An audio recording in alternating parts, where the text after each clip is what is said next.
आज की इस दिलचस्प कहानी में अब सबका इस्तकबाल है। अंकल ज्यादातर वक्त घर पर नहीं रहते। आंटी का एक छोटा बेटा था जो बोर्डिंग स्कूल में पढ़ता था, यानी घर पर ज्यादातर वो अकेली ही होती थीं। जब अबू ने उनसे बात की तो उन्होंने हंसकर कहा, अरे भाई, इसमें पूछने की क्या बात है, वसीम हमारा अपना बेटा जैसा है, जब तक चाहे यहाँ रहे। पहली बार जब मैं उनके घर सामान लेकर पहुंचा तो उन्होंने बहुत अपनायत दिखाई। छोटे से लेकिन साफ सुथरे फ्लैट में वो अकेली रहती थीं। घर में हल्की सी चंबल और इत्र की खुशबू हमेशा फैली रहती। मैं भी वहां आराम से शिफ्ट हो गया। दिन गुजरने लगे। सुबह में दफ्तर चला जाता और शाम को वापस लूट कर आंटी से बातें करता। आंटी बहुत बातूनी थी और उनका हंसना मुझे हमेशा अच्छा लगता। उनकी आंखों में एक अजीब सी चमक रहती थी, जैसे वो तन्हाई को हंसी में छुपाने की कोशिश करती हूँ। एक दिन ऑफिस से लूट कर देखा तो आंटी किचन में काम करते करते बार बार अपने कंधे को दबा रही थी। मैं पास गया और उनसे पूछा क्या हुआ है, तो बोले क्या बताऊं बेटा, सुबह से काम करते करते कंधा और पीठ दर्द करने लगी है, उम्र हो गई है, अब जिस्म पहले जैसा साथ नहीं देता। मैंने सहज होकर कहा, आंटी अब चाही तो मैं तेल से मालिश कर दूं, दर्द थोड़ा कम हो जाएगा।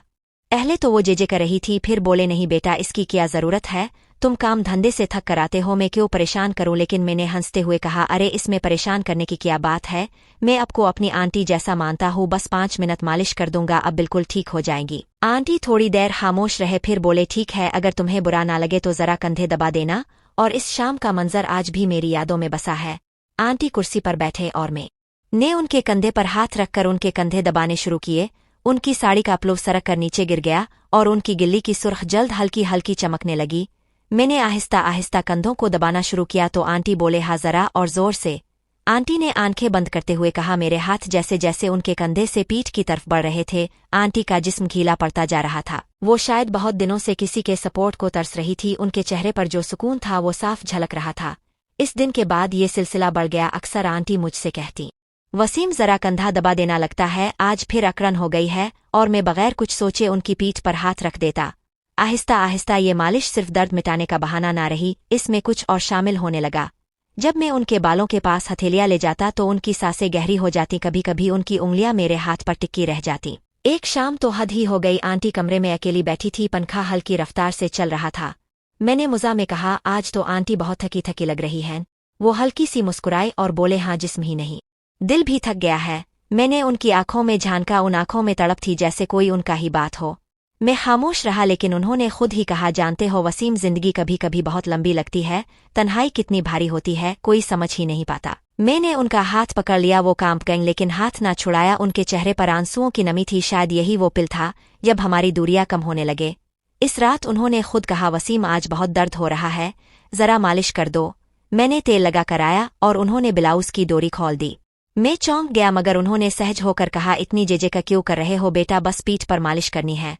मेरे हाथ जैसे ही उनकी पीठ पर गए, उनके होंठों से एक गहरी सांस निकल गई। उनकी जल्द नर्म और गर्म थी।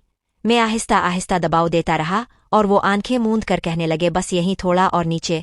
उनकी आवाज हल्की और भारी हो चुकी थी। मेरे लिए ये तजर्बा नया था। सामने बैठी वो औरत जो मुझे हमेशा आंटी लगती थी, अचानक एक अलग रूप में मेरे सामने थी।